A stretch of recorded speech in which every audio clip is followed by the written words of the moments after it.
Hello dear friends, welcome back to this video. इस वीडियो में हम देखने वाले हैं राजस्थान बोर्ड क्लास 11 केमिस्ट्री के मोस्ट इम्पोर्टेंट क्वेश्चंस।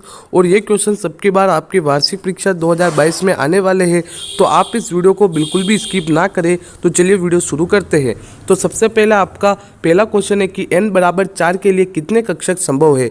तो आपको n की वैल्यू 4 दे रखी है और कक्षकों की संख्या पूछा है, तो आपको क्या करना है, n का स्क्वायर करना है। तो 4 का स्क्वायर होगा 16। राइट आंसर है ऑप्शन नंबर द।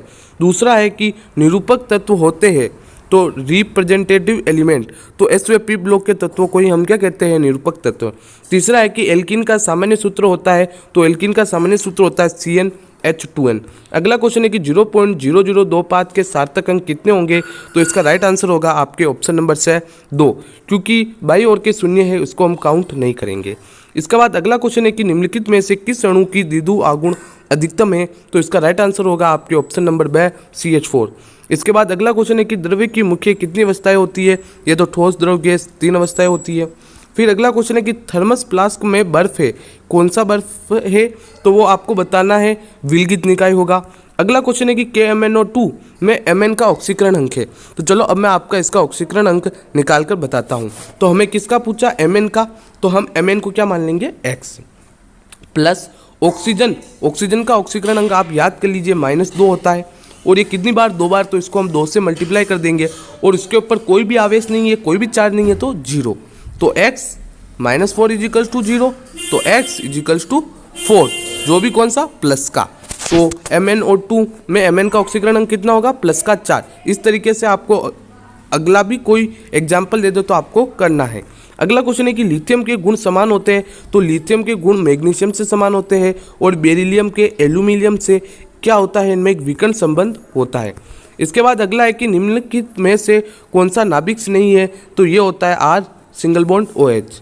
इसके बाद अगला क्वेश्चन है कि समान बंध विखंडन को आपको परिभाषित करना है।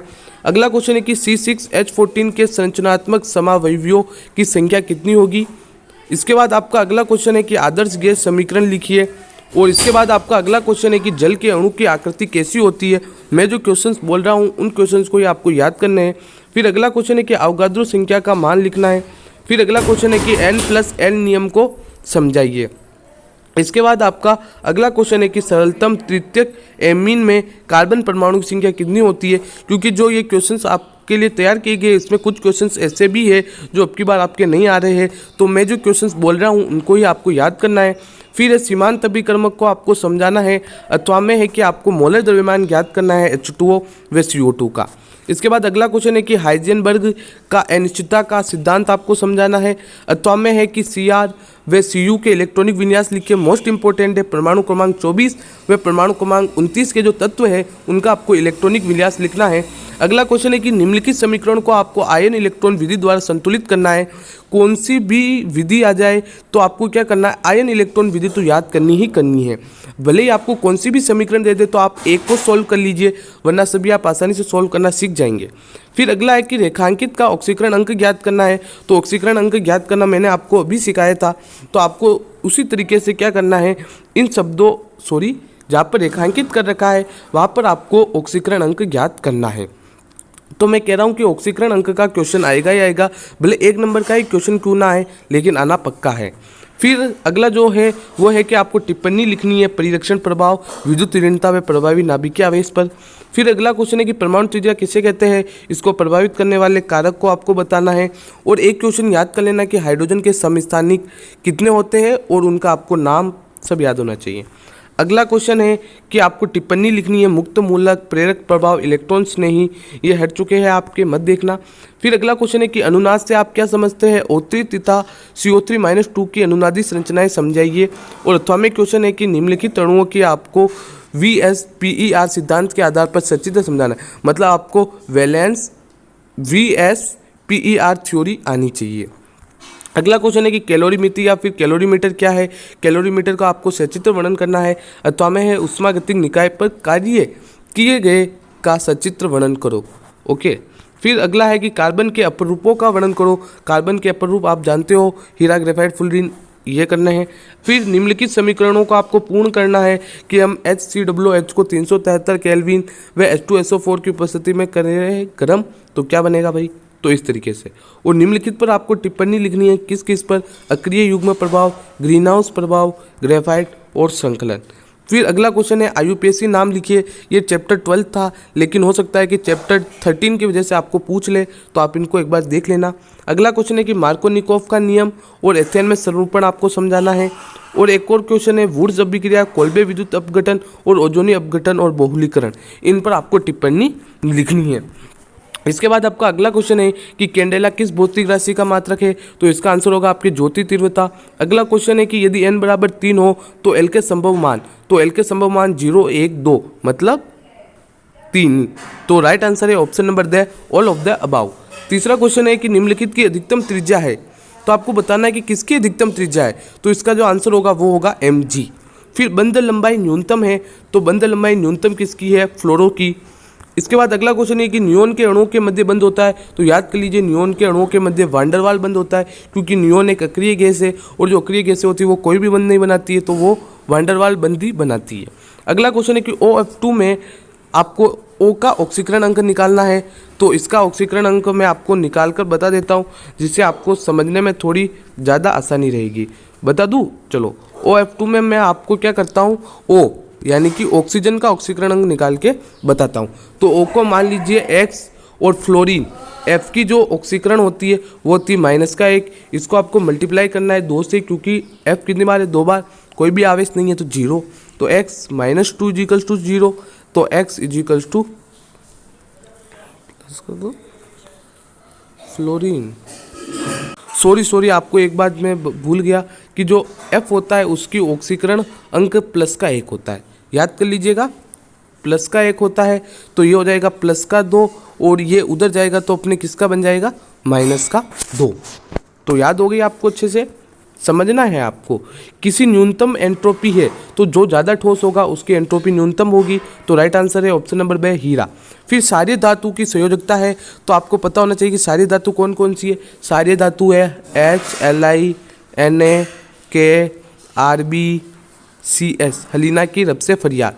तो देखिए लिथियम का परमाणु क्रमांक कितना होता है, 3, तो 2 इलेक्ट्रॉन भर गए और बचा कितना, 1। तो आपको किसी भी धातु का आप निकालिए बाह्यतम कोश में 1 इलेक्ट्रॉन बचेगा, तो संयोजकता 1 होगी।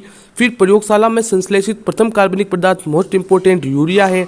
फिर सामान्य दशाओं में मेथेन से अभिक्रिया नहीं दर्शाती, कौन नहीं दर्शाता है, I2। अगला क्वेश्चन है मोलर द्रव्यमान को परिभाषित करना है।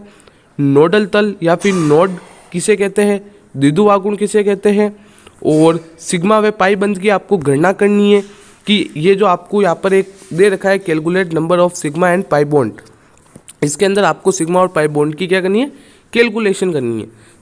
ये शायद तक अब की बार आपके चैप्टर से हट चुका है, तो भी कोई बात नहीं, देख लेना। 2 अस्थायी द्विध्रुवों के बीच के आकर्षण को क्या कहते हैं, तो लंदन डिस्पेरिशन ये कहते हैं। फिर बेंजीन एक कौन सा यौगिक है, बेंजीन एक हाइड्रोकार्बन यौगिक है। फिर एथाइन को रक्त तप्त लोहे नलिका से गुजारने पर क्या प्राप्त होता है, बेंजीन होता है। फिर अगला क्वेश्चन है कि मूलानुपाती सूत्र व अणुसूत्र में अंतर लिखना है, N+L नियम को समझाना है, और निम्नलिखित के आपको क्वांटम संख्याएं लिखनी है, 4 क्वांटम संख्याएं लिखनी है आपको, जो यहाँ पर दे रखा है। फिर अगला क्वेश्चन है कि निम्नलिखित समीकरण को आपको ऑक्सीकरण अंक विधि द्वारा संतुलित करना है। एक तो होता है आयन इलेक्ट्रॉन विधि, एक होता है ऑक्सीकरण अंक विधि, तो समीकरण को संतुलित करना है।